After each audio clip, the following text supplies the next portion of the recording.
My abusive mother was mad that she was not able to embarrass me in front of her friends and told me to leave. So I did, and she lost everything. This happened when I was 15.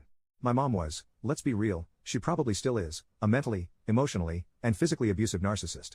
Some highlights are when she was teaching my twin sister and I to read at the age of 4 or so. It was around 2 a.m. and my sister was having trouble learning, so my mother's solution was to beat her with a sandal every time she got a flashcard wrong.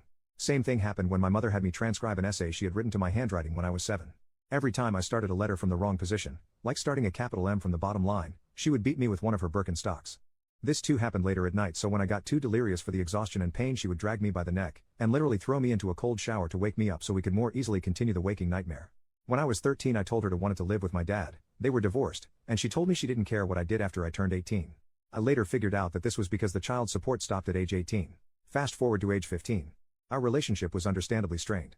We had guests and she liked to use guests as a way of controlling our behavior through shame. It's easier to be an angsty teenager when your grown-up friends from church aren't watching and judging everything you do. This makes it easier for her to pretend to be a firm but loving mother, all while slipping in sideways comments like velvet daggers. Well, I decided I wasn't going to subject myself to the whole thing and spent the day outside in the woods nearby. When I saw our guests had left, I went back inside. My mother, perhaps unhappy at being denied a day-long emotional abuse routine, told me I wasn't welcome and that I should leave. My 15-year-old brain heard her words and knew that she only meant for a little while, but it also recognized that failed to specify any time frame at all. So, I hiked a couple miles to a friend's house and asked if I could spend a couple days there. When my friend's dad found out that I was there and why, he was pissed and said I could stay as long as I needed. I didn't go home that evening, or the next. My mom became concerned and contacted law enforcement to report me missing. This is a big deal for several reasons. We lived in the mountains on a national park, so it was a very real possibility that I had been attacked by a wild animal, become injured while hiking, drowned, or been kidnapped. Nobody knew of my mother's abusive tendencies or the squalor and neglect my sister and I lived in. Most importantly, the law enforcement was the local park rangers with which she worked daily. La immediately contacted my dad's side of the family to see if I had turned up there or contacted them. They promptly freaked the fuck out and came to my house with lawyers on standby. La then hired dogs to track my scent, and then everyone freaked out because the dogs tracked me to a nearby river where my trail died because the dogs couldn't pick up any more scent. Over the next couple days there were people going in and out of my house, rangers, lawyers, my family, etc., and several noticed the overpowering scent of cleaning chemicals, but only the lawyer considered why a clean house would reek of chemicals. The house was normally trashed.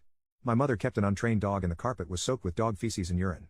The few times we had guests, we would have to crawl around the dog's potty spot and clean it up and make the house smell good. My mom freaked out when she realized that rangers and CPS might come round. She did a deep clean of the house before reporting me missing because she couldn't afford to have them realize what they were walking on. La started to canvass the nearby woods and neighborhood.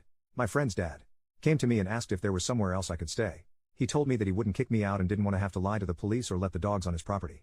My friend and I figured we would just go camping for a week or so, but instead I looked up my dad's side of the family and called, and they picked me up right away. Understandably, everyone had questions. When I told them what was happening, the lawyers, horrified, pounced.